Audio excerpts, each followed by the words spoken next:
Good morning students. Let's start from the topic texture. कल तक हमने चेक पॉइंट 1 तक किया था। आज हम टेक्सचर से प्रॉपर्टी स्टार्ट करेंगे। टेक्सचर की प्रॉपर्टी।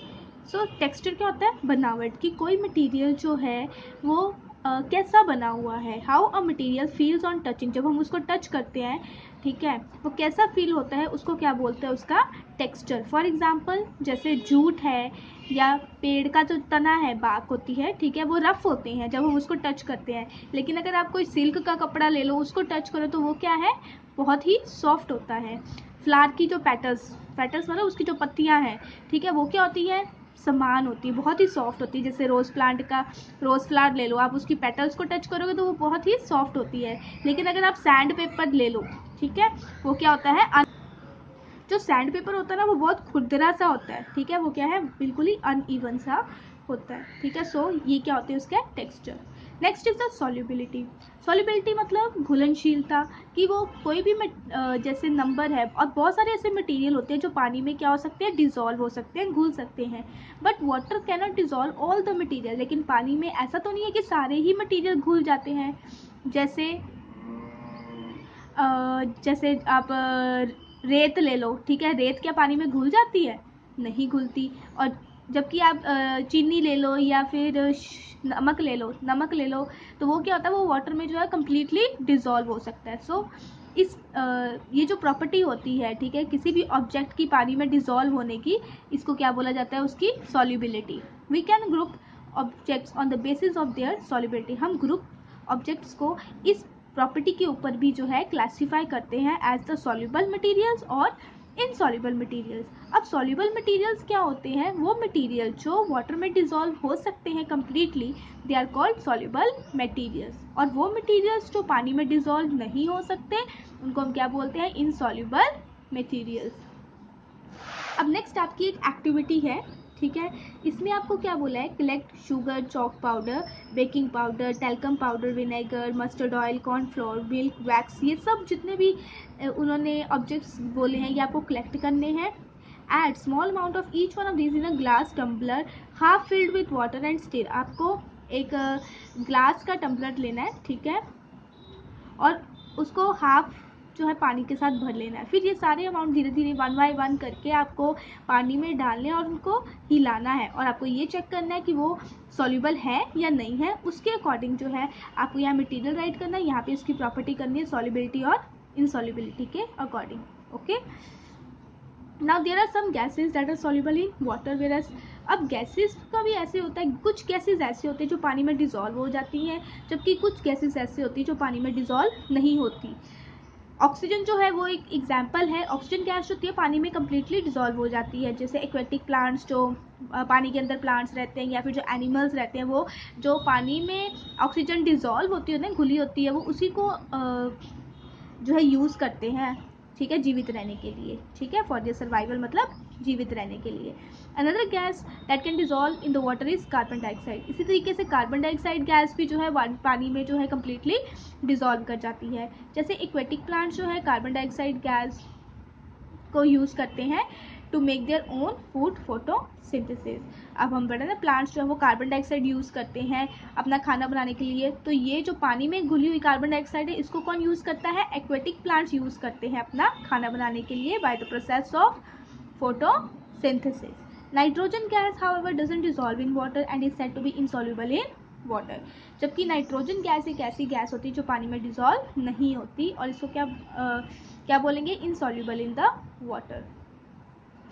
इसके अलावा स्टूडेंट्स एक और गैस होती है जो पानी में नहीं घुलती, दैट इज़ द मीथेन, ठीक है, that is doesn't dissolve in the water. Now our next property is ability to float और सिंक इन द वाटर। पानी में फ्लोट मतलब तैरना, सिंक मतलब डूबना, ठीक है, पानी में तैरने या डूबने की प्रॉपर्टी। इसको भी एक एक्टिविटी से अंडरस्टैंड करेंगे। To understand floating and sinking, आपको क्या करना है इस एक्टिविटी में? एक आपको टब लेना है इस तरीके से, जिसमें पानी भरना है। इसमें आपको एक piece of the wood place करना है, ठीक है, जैसे इसने किया हुआ है। एक लकड़ी का टुकड़ा लेना और उसके ऊपर रखना है।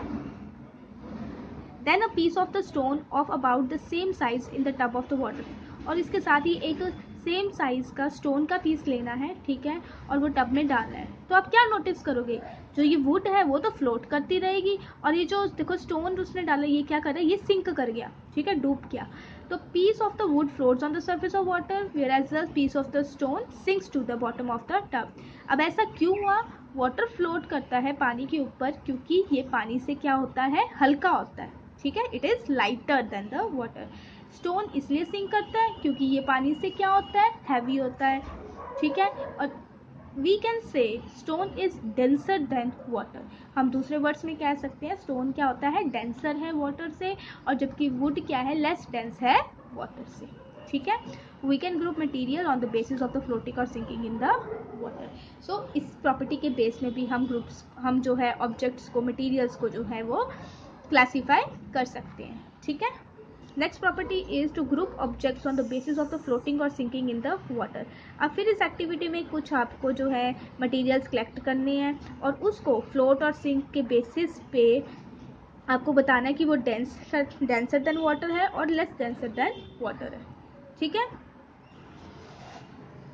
Now transparency, next property transparency क्या होती है, जब हम किसी चीज़ के आर पार देख सकते हैं, ठीक है, उसे क्या बोला जाता है, उस transparency is a property of the material which tells whether we can see through the object और नॉट, मतलब हम ऑब्जेक्ट में से देख सकते हैं या नहीं। जैसे ग्लास, इसकी एग्जांपल होगी कांच, विंडो पेन जो बने होते हैं वो ग्लास के बने होते हैं, उससे क्या होता है, हम आर पार देख सकते हैं, ठीक है, दैट इज ट्रांसपेरेंट, ओके। अब उसने एक एक्टिविटी दी हुई है, इसमें आपको क्या चाहिए, एक बुक चाहिए, एक बटर पेपर चाहिए और एक पीस ऑफ ग्लास चाहिए। अब अपनी बुक एक टेबल पे रखो, ठीक है, upright on a table and place your hand behind the book, बिल्कुल सीधी रखनी है और उसके पीछे आप अपने हैंड रखना है बुक के पीछे। अब अपने फ्रेंड को देखो, if is able to see your hand behind the book, कि वो उस बुक के पीछे वाला जो हैंड है वो आपका देख सकता है। तो और सेम आपने बटर पेपर और ग्लास पीस के साथ देखना है, और अब अपनी ऑब्जर्वेशन देखनी है। जो बुक रखेगा तो वो बिल्कुल नहीं दिखेगा, जब बटर पेपर रखेगा ना तो उसको हल्का हल्का सा नजर आएगा, ठीक है, और जब ग्लास पीस रखेगा तो उसको क्लियरली विजिबल होगा उसका hand. So we can therefore group materials on the basis of the transparency. तो ट्रांसपेरेंसी के बेस पे जो ऑब्जेक्ट्स है वो 3 टाइप्स के होते हैं, opaque, translucent and transparent. Opaque objects कौन से होते हैं, जो अपने में से लाइट को पास नहीं करने देते, ठीक है, वो objects through which we are not able to see at all, जिससे थ्रू हम बिल्कुल भी नहीं देख सकते आर पार, वो होते हैं ओपेक ऑब्जेक्ट्स। वो ऑब्जेक्ट्स जिनसे आर पार हम देख तो सकते हैं लेकिन हमें क्लियरली विजिबल नहीं होता है, वो होते हैं ट्रांसलूसेंट ऑब्जेक्ट्स। एंड वो ऑब्जेक्ट जिनके थ्रू, ठीक है, हम क्लियरली देख सकते हैं, वो कौन से होते हैं, ट्रांसपेरेंट ऑब्जेक्ट, ठीक है। इनकी एग्जाम्पल तो आपने कर ही ली, ओपेक ऑब्जेक्ट की एग्जाम्पल होगी बुक, ट्रांसलूसेंट की होगी बटर पेपर, ट्रांसपेरेंट होगी ग्लास, ठीक है। Now there is again an activity, ठीक है, इसमें फिर से आपको कुछ मटेरियल्स कलेक्ट करने हैं, उनके थ्रू आपको देखना है 1 बाय 1 और उसको ट्रांसपेरेंट, ट्रांसलूसेंट या ओपेक की में ऑब्जेक्ट्स में कैटेगराइज करना है, ठीक है। कंडक्टिविटी, कंडक्टिविटी का क्या मतलब होता है कि whether the object allow heat to pass through them, ठीक है, और नॉट, कि वो कोई भी जो ऑब्जेक्ट हम यूज़ कर रहे हैं वो अपने में से हीट को पास होने देता है या नहीं होने देता। जो तो होने देते हैं, ठीक है, they are good conductors, and जो नहीं होने देंगे वो क्या बन जाएंगे, बैड कंडक्टर। अब जितने भी मेटल्स हैं जैसे एल्युमिनियम, कॉपर है, ये क्या है, गुड कंडक्टर्स है हीट है, इनमें से हीट क्या हो जाती है, पास आउट हो जाती है। लेकिन वुड हो गया, प्लास्टिक हो गया, ये सारे क्या है, पुअर कंडक्टर है क्योंकि इसमें से हीट पास नहीं होती। फॉर एग्जाम्पल जैसे आप एल्युमिनियम का कोई बर्तन ले लो, ठीक है, अगर आप उसको गर्म करोगे, आग जलाओगे, बर्तन को ऊपर रखोगे तो बर्तन क्या हो जाएगा, गर्म हो जाएगा। वो क्यों हुआ, क्योंकि हीट जो है उसने उस बर्तन में से हीट पास आउट हुई, इसलिए वो गर्म हुआ, ठीक है। और इसी तरीके से वुड है, अगर आप किसी लकड़ी को जलाते हो तो उसका वन एंड जलाओगे तो उसका दूसरा एंड गर्म नहीं होगा, ठीक है। इसका मतलब क्या, उसने अपने में से हीट को पास आउट नहीं होने दिया, सो वुड क्या होता है, बैड कंडक्टर है, ठीक है। Now objects that allow electric current to pass through them are called the conductors of electricity, and those who do not allow electric current to pass through them are called insulators. अब वो objects जो अपने में से electricity को पास होने देते हैं इसी तरीके से, उनको बोला जाता है कंडक्टर्स, और जो अपने में से इलेक्ट्रिसिटी को पास नहीं होने देते उनको बोला जाता है इंसुलेटर। जैसे कि मेटल्स हो गए, कॉपर, एल्यूमिनियम, इनकी वायर्स बनती है ना, वायर क्यों बनती है? क्योंकि अपने में से इलेक्ट्रिसिटी को पास होने देते हैं, so they are good conductors of electricity. जबकि रबर एंड प्लास्टिक की आपने वायर कभी नहीं सुनी होगी, क्योंकि वो अपने में से इलेक्ट्रिसिटी को पास नहीं होने देते, ठीक है। उसके बाद नेक्स्ट है मैग्नेटिक नेचर। मैग्नेटिक नेचर मतलब चुंबक, जिसको आप बोलते हो कि objects that can be attracted by a magnet, वो ऑब्जेक्ट्स जो मैग्नेट से अट्रैक्ट हो जाते हैं, उनके साथ चिपक जाते हैं, वो उनको बोला जाता है मैग्नेटिक। एंड वो ऑब्जेक्ट्स जो मैग्नेट से अट्रैक्ट नहीं होते उनको बोला जाता है नॉन मैग्नेटिक। फॉर एग्जांपल जैसे आयरन हो गया, निकल, कोबाल्ट, अगर आप इनको मैग्नेट से अट्रैक्ट करोगे तो वो क्या हो जाएंगे, उसके साथ चिपक जाएंगे, so they are magnetic in nature. जबकि स्टील हो गया, एल्यूमिनियम, वुड है, ये सारे नॉन मैग्नेटिक है, ठीक है। Last is a physical state. Physical state क्या होती है? Every substance which occupies space and has mass is called matter. ये तो हमने लोअर क्लासेस में भी पढ़ा होता है। मैटर क्या है? कोई भी ऐसी वस्तु जो स्थान घेरती है, ठीक है, और जिसका अपना मास होता है, कुछ वजन होता है, उसको हम क्या बोलते हैं? मैटर। मैटर जो है उसको हम 3 टाइप्स में क्लासीफाई करते हैं, सॉलिड, लिक्विड, गैस। अब जो for example common salt, sugar, metal, coal etcetera, ये सारे क्या है? सॉलिड है।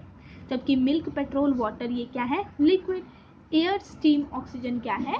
गैसेस, ठीक है। So they are the physical states. मतलब फिजिकल स्टेट मतलब whether the object is solid, liquid और gas. Now your chapter is complete.